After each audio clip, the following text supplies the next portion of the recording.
नमस्कार welcome you all to study IQ. मैं हूं प्रशांत धवन और इस वीडियो में हम बात करने वाले हैं इजराइल के एक ऐसे ग्रुप के बारे में जिसके बारे में शायद आपने कभी सुना नहीं होगा, मगर इसको काफी बार इजराइल का सबसे ज्यादा डेंजरस ग्रुप कहा जाता है।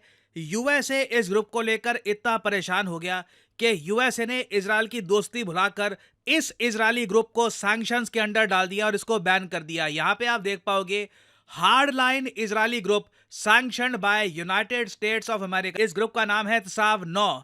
ये ग्रुप देखिए इतनी क्रुएल्टी दिखा रहा था, जो ये काम कर रहे थे इतना निर्दयी था कि यूरोपियन देश, अमेरिकन, आसपास के मिडिल ईस्टर्न कंट्रीज सबने इजराइल की आलोचना करी कि तसाव 9 जैसा ग्रुप इजराइल में किस तरीके से काम कर सकता है, किस तरीके से इजराइल की सरकार अलाउ कर सकती है कि ऐसा ग्रुप कहीं पर एग्जिस्ट भी करेगा। देखो मैं आपको बता दूं, इंडिया पाकिस्तान की भी खूब राइवलरी है, मगर हमारे यहाँ भी ना तसाव 9 जैसा ग्रुप कभी खड़ा नहीं हुआ। नाउ ये जो इजरायली राइट विंग ग्रुप है ये करता क्या था? इसका सिर्फ एक काम था।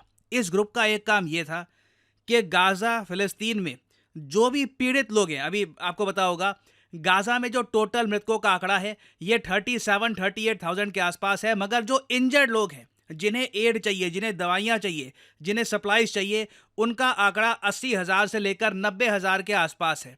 तो तसाव 9 का मेन काम यह था कि जो ये 80-90 हज़ार लोग अभी भी जिंदा हैं, इन तक कोई भी इंटरनेशनल एड ना पहुंचे, दवाइयां ना पहुंचे, कुछ खाने की चीजें ना पहुंचे। ये मैं कहूंगा इसलिए सबसे ज्यादा इसको एक्सट्रीमिस्ट डेडली ग्रुप कहा जा रहा था, क्योंकि तसाव 9 अगर जो कर रहा है ये लगातार करता रहा तो कई लोग गाजा में बिना दवाइयों के, बिना ट्रीटमेंट के मारे जाएंगे और मृतकों का आंकड़ा बड़े आराम से 37-38,000 से शूट अप करके 50-60 हज़ार भी जा सकता है।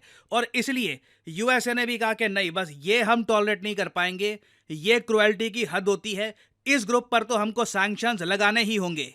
अब यहाँ पे आप एक क्वेश्चन पूछ सकते हैं, क्या ये एक सरकारी ग्रुप है? और जो ये नाम है तसाव 9, इसका मतलब क्या होता है? देखिए, ये ऑफिशियली सरकारी ग्रुप है नहीं, मगर बहुत सारे लोग जो गाजा में रहते हैं उनकी ये थ्योरी है कि तसाव 9 को बिल्कुल इजराइल की सरकार सपोर्ट करती है। इजरायली मिलिट्री कारपेट बॉम्बिंग करती है पूरे गाजा की।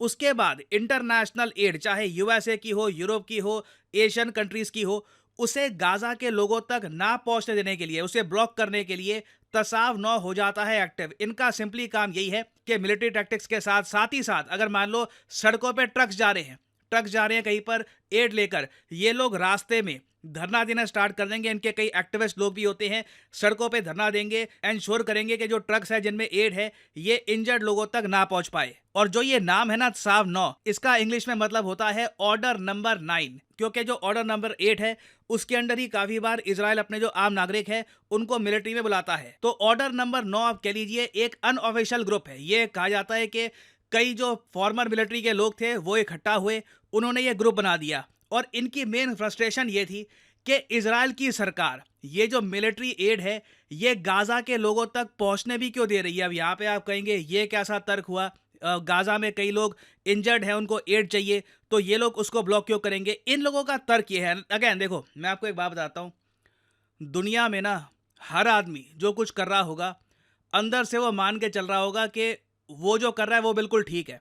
अब जो ये ग्रुप है, चाहे इनके टैक्टिक्स जितने क्रूअल लग रहे हो, यूएसए ने तंग आके इन पे सैंक्शन लगा दिए हो, इनका ये तर्क है कि जो भी इंटरनेशनल एड भेजी जा रही है गाजा में, ये गाजा के आम नागरिकों तक नहीं पहुंचती, ये आज भी हमास इस्तेमाल कर रहा है। इस ग्रुप का कहना यह है कि गाजा को पीड़ा होगी, दर्द होगा, आम नागरिक सफर करेंगे, मगर अभी के लिए, कुछ महीनों के लिए इंटरनेशनल एड, सहायता वगैरह सब कुछ कट कर दो, जिससे बिल्कुल हमास के पास खुद को खड़ा करने का कोई मौका ना आए।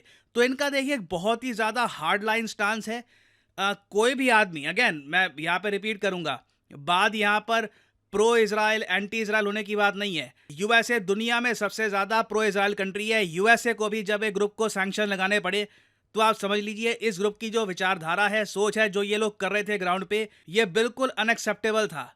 अब अगला यहाँ पे आपका सवाल आएगा कि यूएसए के जो सैंक्शंस हैं क्या उससे तसाव 9 रुक जाएगा? नहीं, पॉसिबिलिटी है नहीं रुकेगा, क्योंकि जो यूएसए के सैंक्शंस है उसमें सिंपली ये लिखा है कि इस ग्रुप के अगर कोई अकाउंट्स हैं अमेरिकन बैंक्स में, यूएसए में इनके कोई एसेट्स हैं, उनको धर लिया जाएगा, उनको सीज कर लिया जाएगा। मुझे लगता नहीं है कि ये जो फॉर्मर सोल्जर्स हैं या फिर इजराइल के सिविलियंस हैं जो नहीं चाहते कि गाजा तक एड पहुंचे, इनका यूएसए में कोई बैंक अकाउंट या पैसा है, तो तसाव 9 जो कर रहा था वो करता रहेगा।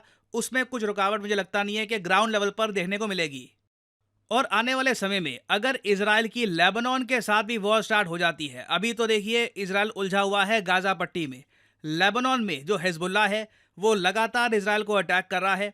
ईरान ने डायरेक्ट धमकी दी है इजराइल को कि नर्क में हम तुमको धकेल देंगे अगर तुमने लेबनान को अटैक किया, क्योंकि हिजबुल्लाह बहुत ज़रा स्ट्रांग है और हिजबुल्लाह बिल्कुल उलझा देगा इजरायली मिलिट्री को ना। मुझे पता नहीं कि लेबनान का हिजबुल्लाह क्या इतना स्ट्रांग है कि इजरायली मिलिट्री बिल्कुल इनके सामने बेबस दिखेगी, इजराइल कुछ कर नहीं पाएगा, ये हमको देखना होगा। बट ये बात तो पक्का है कि इस पूरे रीजन में अभी ह्यूमैनिटेरियन क्राइसिस बढ़ने वाले हैं। और क्वेश्चन यहाँ पर यही आता है कि जब नॉर्मल सिविलियन सफ़र करेंगे तो क्या एक इंटरनेशनल प्रोटोकॉल होना चाहिए जो तसाव 9 जैसे ग्रुप्स को रोके कि देखो जो लड़ाई है हिजबुल्लाह इजरायली आर्मी के बीच में लड़ाई हो गई, उसके बाद जो एड पहुंचानी है, जो लोग इंजर्ड हैं, जो लोग घायल हैं, जिनको खाना चाहिए, वो एड ना रुके। तो इसके लिए क्या कोई एक इंटरनेशनल प्रोटोकॉल या एक इंटरनेशनल रूल होना चाहिए जिसको लेकर सब कंट्रीज एग्री करे कि कोई भी ग्रुप चाहे गवर्नमेंट का हो नॉन गवर्नमेंट हो, ये इंटरनेशनल एड को अटैक नहीं करेगा। तो इसके बारे में देखिए इवेंचुअली विचार होगा। मैं सरप्राइज नहीं होऊंगा अगर इन द फ्यूचर बहुत सारे यूरोपियन देश भी तसाव 9 पर सैंक्शंस इंपोज करना स्टार्ट कर दे, और ये इजराइल के लिए खराब है। इससे इजराइल की देखिए इमेज खराब होती है इंटरनेशनली, और साथ ही साथ कल को जो वॉर क्राइम्स के आरोप हैं ये भी बढ़ते रहेंगे। और फाइनली यहाँ पे मैं आपसे एक सवाल पूछूंगा, नाग अस्त्र वन ये आजकल काफी न्यूज में है, आपको बताना है कि नाग अस्त्र वन आखिर है क्या। इस पर मैंने एक पूरी वीडियो करी है अपलोड, तो उम्मीद करता हूं कि आप लोग अटेम्प्ट करेंगे question in the comment section below. ये है आपकी ऑप्शंस, नाग अस्त्र वन ये एक सैटेलाइट है, ऑप्शन बी ये एक कामिकाजे ड्रोन है, ऑप्शन सी ये एक न्यूक्लियर बैलिस्टिक सबमरीन है, या फिर ऑप्शन डी ये एक क्रूज मिसाइल है। कमेंट सेक्शन में करिए उत्तर, what is the right answer, Nag Astra one क्या है। जो लोग कमेंट सेक्शन में सही आंसर देंगे उनकी कमेंट को मैं हार्ट दे दूंगा ताकि बाकी लोग समझ पाएं कि सही उत्तर क्या है। और आप लोगों के लिए सबसे इंपॉर्टेंट जानकारी, आज रात 12 बजे स्टडी आईक्यू की सेल हो जाएगी खत्म, और साथ ही साथ आज आखिरी दिन है स्टडी आईक्यू के बैच 10 में एनरोल करने का। बहुत से स्टूडेंट्स हैं फ्रॉम ऑल ओवर इंडिया जो इस बैच में एनरोल हो चुके हैं, जिनकी यूपीएससी जर्नी अब स्टार्ट हो चुकी है। अब प्रॉपरली फ्रॉम चैप्टर 1 उनकी तैयारी शुरू होगी, और आज रात 12 बजे के बाद आप बैच 10 में एनरोल नहीं कर पाओगे क्योंकि बैच स्टार्ट हो चुका होगा, पढ़ाई स्टार्ट हो जाएगी। तो आपके पास एक आखिरी गोल्डन अपॉर्चुनिटी है आज कि आप डिस्काउंटेड रेट पर बैच 10 में कर सकते हैं enrol, and you can save a lot of money. Simply इस वीडियो की कमेंट सेक्शन में जाइए, यहाँ पे आपको ये लिंक दिख जाएंगे, इन लिंक्स पर करिए क्लिक। अगर आप मोबाइल फोन पे हैं तो पहले स्टडी आईक्यू की जो ऐप है ये डाउनलोड कर लेना, आपके लिए आसानी होगी, और यहाँ पे आप स्टडी आईक्यू का यूपीएससी P2I कोर्स कर पाएंगे परचेज।